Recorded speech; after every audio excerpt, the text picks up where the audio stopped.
Here are my predictions for Clash at the Castle in Scotland. Today I'm going to be predicting the WWE Clash at the Castle in Scotland PLE Premium Live event. It's got 5 matches on it. They're going to be bangers. They're all championship matches. Let's get into it. I want to get into the most predictable match, which is the I Quit match between AJ Styles and Cody Rhodes for the WWE Undisputed Championship. Now, we know for certain, no matter what, Cody Rhodes is winning this match. Whether it was an I Quit match or not, we knew Cody was going to win. But because it's an I Quit match, we definitely know Cody's going to win because the babyface does not quit. We've seen that in history with guys like John Cena, and we're going to see that again on Saturday with Cody Rhodes. He will not be saying he quits. Really, the only time the babyface would ever say I quit is to save somebody that they care about, like Edge and Beth Phoenix or the Usos against Roman Reigns. That's not going to happen, though. Cody Rhodes doesn't really have somebody to save, unless he does. We'll have to see how things pan out. But I do expect this I Quit match to have some interruptions in it because it's going to be a banger no matter what. We know and understand that. It's Cody Rhodes and AJ Styles, 2 of the best wrestlers in the wrestling today. I've seen a lot of people discuss interruptions for this match, and I think what is logical and what makes sense is that the OC would come and help support AJ Styles and take down Cody Rhodes, and Jey Uso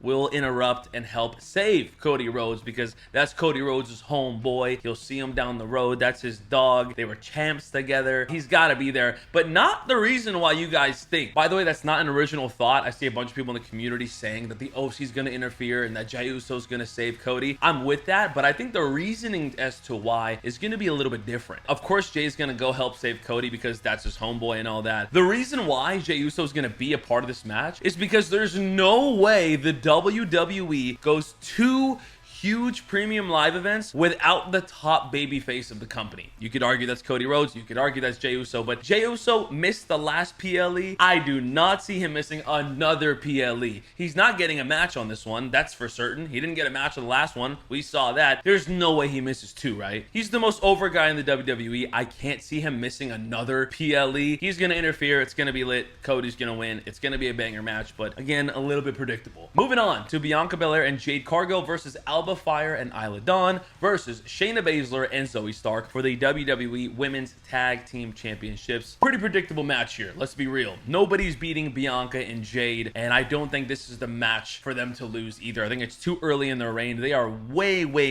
too good to lose this early, especially in a time where we have long championship reigns, and a team like this cannot see them losing this early, especially to one of these teams. If Bianca and Jade lose, I don't think that's going to help the women's tag division at all. I think that they need to be that standard, that impossible to beat team, and help women get stronger, band together, find a new tag team to help take them down. And I think that they have to win this match. I just think that they have to win. Is it going to be a good match? Sure. Is it going to showcase the strength of Alba, Fyre, and Isla and Shayna Baszler and Zoey Stark? Yeah, they're going to look great, but at the end of the day, Bianca and Jade are going to win. If I have any unpredictability about this match, maybe there's a slight chemistry issue on purpose, of course, in kayfabe with Bianca and Jade, a little miscommunication that may almost cost them. That's just going to help build their story down the road, but Bianca and Jade are winning. Nothing much else to say. Let's move to Sami, Zayn, and Chad Gable for the WWE Intercontinental Championship. I have Chad Gable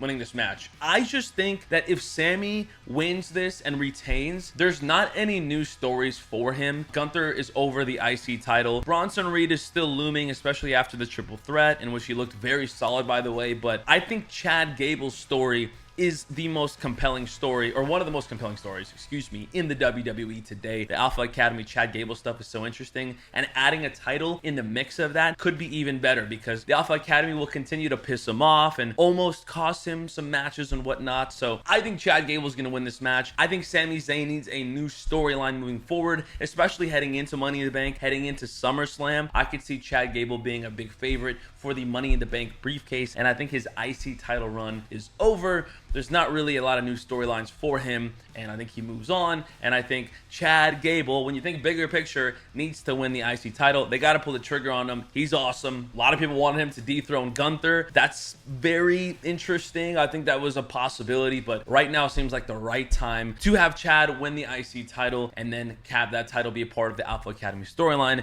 which is very solid right now. And again, Sami moving on to bigger things for the World Heavyweight Championship down the road. Next up, Bayley and Piper Piper Niven for the WWE Women's Championship match. I think this is going to be a great match because Piper Niven is from Scotland and she cut a really, really good promo lately. I think she's going to have a banger match, and I think she will get really, really close and just show how good she is. But I have Bayley winning. Shout out to Bayley. I think she's going to be awesome. I don't think this is the championship match for her to lose. I just feel like the story here doesn't make sense for Bayley to lose, but I am excited for this feud. I love what Chelsea Green is doing, and I think her being a part of this is great. I think she's going to play a role and cost Bayley and definitely piss her off, but I have Bayley retaining this match. I think Piper Niven's going to be great, and it's going to be great moving forward. She's going to have a great showing and hopefully cut some good promos moving forward, get some bigger matches, and it'll be good for her, but Bayley will retain at Clash of the Castle. And now we get to what should be the main event because of Drew McIntyre being from Scotland. This is a major championship, and I believe that this is the card to put this championship as the main event. We have Damian Priest versus Drew McIntyre for the World Heavyweight Championship. A lot of people are mixed on this, but I do see most people leaning towards Damian Priest. I'm going to lean the other way, and I do think that this is where Drew wins the World Heavyweight Championship. A lot of people are predicting Damian Priest wins because CM Punk comes in and screws Drew McIntyre over. I agree, very possible, but I don't think that's what's going to happen. Even though the Judgment Day are barred from ringside, I do think the ref's going to go down at some point, maybe a claymore to the ref that will absolutely knock his lights out. The Judgment Day does come to the ring, and while trying to help Damian Priest, they actually cost Damian Priest, leading to even more struggle, even more destruction within the Judgment Day and tension and all that. They're going to cost Damian Priest. Drew's going to win and be your champion. And I think long-term storytelling, that's going to lead to Damian Priest and Finn Balor's match at SummerSlam, which is almost inevitable at this point. I'm thinking it would be cool if Damian and Finn were actually in the Money in the Bank ladder match and made that even more exciting, even more tense, and obviously something happening between the two of them could lead to a bigger feud at SummerSlam, and that's where I think that's going. Now, in terms of Drew McIntyre, I think he wins this World Heavyweight Championship, and I don't think CM Punk screws him. I think maybe if CM Punk does try to, that Drew would actually stop him and actually win the World Heavyweight Championship and enjoy it, but I do think he gets screwed by CM Punk at some point down the road soon here and drops the title before SummerSlam. Whether it's at Money in the Bank or on the Monday after Raw, I do think he drops the title. It's very possible that he drops the title to the Money in the Bank holder because, let's be real, Damian Priest and Gunther for the World Heavyweight Championship at SummerSlam, don't love that storyline. You got two heels going against each other. I would like to see the match, but it doesn't really get me going. Drew McIntyre and Gunther, better storyline, but I do think that there could be even more there. Like, for example, if Jey Uso is the one who beats Drew McIntyre for the championship before SummerSlam and walks in with the championship, that's going to be a great match with Gunther, a lot of history there. They also need to put the title on him ASAP. Whether he beats Drew clean or whether he cashes in the Money in the Bank, if he does in fact win it, because I believe he's going to be part of that match. Jey Uso and Gunther at SummerSlam totally works. Finn Balor and Damian Priest at SummerSlam totally works. Drew McIntyre at CM Punk at SummerSlam totally works. Does not need a title involved. And personally, I think that's the best outcome. Let me know in the comments what you guys think about my predictions. I think they're pretty different. I think the reasoning as to why I think what happens is pretty interesting, and I think it could lead to bigger things down the road and helps the predictability of some of these matches and where this could lead to. And of course, let me know your predictions in the comments down below as well. Clash at the Castle is gonna be good.